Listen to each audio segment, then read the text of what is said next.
And we back. Now today we're asking the age-old question: how many wins could a WNBA team get in an NBA season? This is something I've thought about since the moment 2K announced that WNBA teams will be in 2K20. But you know what 2K did? They made it so an NBA team and a WNBA team can never match up against each other, ever. They blocked it. So I had to do a workaround, and I tell you, this workaround took me a very long time to make happen. So let me show you what I did. So right now we're looking at the Washington Mystics, right? This is a team that won the WNBA championship. We got Della Don, one of the greatest in the league. She's a 95 overall, y'all. 95 overall. She was 50, 40, 90 club. She is a real life hooper than the rest of her teams that went on to win a championship. So what I did, obviously I couldn't take Della Don herself and put her in the NBA. So I recreated her. I went to create a player.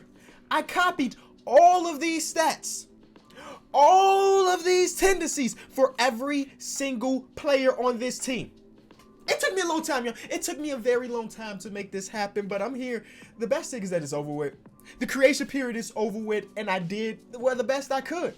But y'all have to realize that, well, Della Don is ranked the 95 overall relative to the rest of the WNBA. You know what I'm saying? She's one of the best WNBA players in the league. But if she was in the NBA, well, things may be a little bit different. So with that being said, this is not an exact science. You know, I'm just having fun and trying to see what would happen. Nobody will ever know how Della Don will perform if she's guarded by Anthony Davis, because she's a 6'5" power forward and Anthony Davis is 6'10". You know what I'm saying? But I thought it would still just be fun to see how it would go. So here's our Elena Della Don. Obviously, I didn't spend no time with the face, because it doesn't matter. We're doing simulations on my league. It doesn't matter what a player looks like. For example, I think some of these players are black in real life, but their player model is going to end up being white. That's the part I didn't spend time with. But we come to the attributes, they are completely the same as they would be with the WNBA. I put them on the Washington Wizards because the Washington Mystics, Washington Wizards, and unfortunately, you want to hear something that's super crazy? The reason I put them on the Wizards because I thought that I would be able to go over here and go to the team designs and upload the Mystics logo. They're nowhere to be found. Even if I go to the community tab and I type in Mystics, nobody has recreated the WNBA team. That's hard to believe, but it's true. So I guess they're just a part of the Washington Wizards now. So let me introduce you to the roster. We've been talking about Elena Della Don for this whole time, but we also have Kristi Tolliver. Kristi Tolliver is really weird. She's a 5'7" guard. 5'7" guard.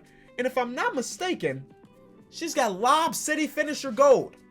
Yeah, see, again, I said here, I went through the badges, I went through tendencies, I even went through hot zones. I wanted to make this as one-to-one as possible. So she is a 5'7" point guard with Lob City Finisher, but you know how the WNBA is. Her dunking ability are 25s. So we're talking Lob City Finishers with the layups, which is, you know, I guess that's cool. But she would be an 84 overall, one-to-one. Ariel Watkins, Latoya Sanders, Natasha Cloud, she's a playmaking god apparently. I'm actually learning a lot about the WNBA just from this experiment, because she's got a lot, and I mean a lot of playmaking badges, and a lot of them are maxed out to gold. Well, I guess gold, not maxed out would be Hall of Fame, but she's a floor general. She got handles, she be breaking people's ankles apparently. Shout out to Natasha Cloud. We got Tiana Hawkins, and it go on and on and on. Then lastly, we got these guys on the end of the bench because we just needed to fill the roster. Okay? Let's see how this is gonna go, because when you have a team that has an 89 overall, they're definitely gonna win games, right? This team is not going 0-82, but I wonder how much the size difference matters, because their center, their best center on the roster, is 6'4". The smallest center in my mind in NBA history is Chuck Hayes. At least Chuck Hayes was 6'6". He held his own when he got the boards. You know, Chuck Hayes got all the rebounds.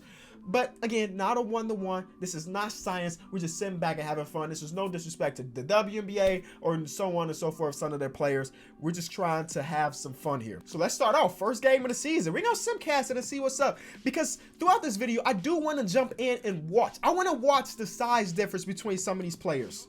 So first game of the season, they are going against the Dallas Mavericks. And it looks like they're fighting hard, but it's an L. The first game of the season is an L. Luka Doncic put up big numbers. I can imagine. Oh, look at that. Boban. Boban is the tallest player in the NBA. You know, I should have watched this game. He is the tallest player in the NBA. The person that was guarding him was a full foot shorter than him. And he got 18 boards. Rebounding is definitely going to be a problem. But Delle Donne, she only took 5 shots. That is not like her. Again, oh, she was in foul trouble. There it is. She had 5 fouls, which means that, well, she wasn't really out there like that. Okay, I think the matchup I want to sit back and watch is the Lakers one. But we're going to sit here and watch. If they get their first win, oh, I just forget how painfully slow the simulation can be. If they get their first win before that, then, I mean, we're going to have to celebrate for them. But so far, they start off 0-4. You know what? Instead of having you watch this with... Oh, there it is. There's the first win. And it's the Timberwolves. Yo, in real life, the Timberwolves are on a big old loser streak, too. And they lost to the WNBA team first. It happened to be Christy Tolliver putting up the big-time numbers, 27 points.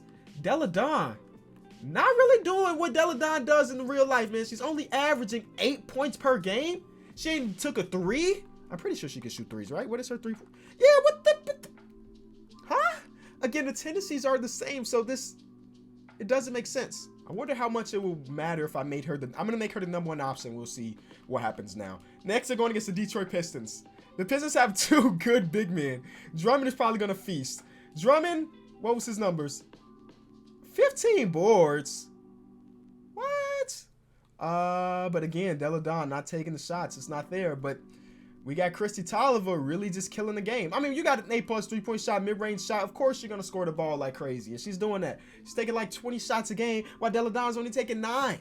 Anyway, we're going straight to the Lakers game. Okay, so here we are. Let's just see. You know, we're going to sit back. We're going to watch it like a minute or so and see how this goes. It's just the size differences. They tried to throw the lob to the person with Lob City Finisher. Tried to throw it over LeBron. Oh, yeah, I can watch this all day. In the post, oh, my God. They got a post feed to somebody that's like 5'7". If LeBron, Anthony Davis, and Boogie don't kill this game, I don't know what's going... Yep, right to Boogie. It's like nobody's there. Boogie's wide open. That's a bucket for Boogie. Oh, my God. Even look at the shoes, accessories. I didn't touch none of this, y'all. I promise y'all, I ain't care about the accessory shoes. Oh, that's a nice pick. Delle Donne. And won! That's finals MVP right there. Later in the game here, 5 minutes left in the half. Let's see what's up. I think we got some bench units in for the Mystics. Honestly, I don't know the player models. This could be the whole starting 5. I couldn't tell you. Boogie get a post touch. Back her down. Yeah, that's how simple it can be every single day for a guy like Boogie. All right, I've seen enough. Now it's just time to simulate and see who ends up, or how many wins this team ends up with. And here are the numbers from that game, by the way. Anthony Davis had 20 and 16. LeBron had 29, 7, and 14. And then we have, again, Christy Tolliver averaging 23, or putting up 23. Delle Donne got 12 shots, but finished with only 11. So we're at the end of the season, and the best WNBA team ended up winning 21 NBA games. The last one they got was against the Phoenix Suns here. And I just keep looking at this, man. 0 3-point attempts. Oh, okay. So she started to turn up late in the season. Okay, there it is. So those are actually good numbers. Like in real life, she was 50, 40, 90. And right here, that's 54. You see what the numbers are. So it's actually pretty good. But they end up winning 21, maybe 22 games. Is this going to be 22? Nah, just the 21 games. Zion, where, yeah, none of this really matters because we're just focusing on the WNBA aspect. Okay. So, let's look at the league. They ended up as the worst team in the league. The whole league. The entire league. Worst team in the entire league. Points per game. Not the worst. The Cavs scored less points per game than them. So, that's a minor and very, very minor W there for them. But I think that's it. I don't think we actually learned anything, to be honest. But it was just a fun little thing to play around with. Christy Tolliver averaged 20. Delle Donne averaged 20. Shatori Walker-Kimbrough averaged 13. Natasha Cloud only 4 assists. I showed y'all. Hold on, no. I showed y'all them playmaker badges, didn't I? Yeah, 4 assists with this many playmaker badges. Oh, that's an L. That's an L. Either way, I hope you. No. Last thing. How bad did they get out rebounded? That's what I want to see. That's the last thing that we'll call it a video. They actually ended up being One of the best offensive rebounding teams in the league. You cannot make that up. They are the 4th best offensive rebounding team in the league. Defensive rebounding, dead last. What sense does that make? They're a great offensive rebounding team, but dead last in defense, and that means overall they were dead last in rebounding. Huh? Assists in the ball, that doesn't matter. Steals per game, doesn't matter too much. Blocks, they weren't dead last in blocks. Oh my God, they were literally middle of the pack, averaging 5 blocks per game, tied with like 7 other teams. And yeah, that is it. That's all. I don't know. I just thought it would be something fun. It took me a very long time, so I'm glad I got the results. 21 wins. The best team in the WNBA could win 21 games in the NBA, according to 2K at least. If you did enjoy the video, be sure to leave it a like. I've always had a lot of fun doing these experiments, even if it takes me 1,000 years to prep for them. All right, this is McKinney. I'll be back tomorrow because, you know, consistency. Peace.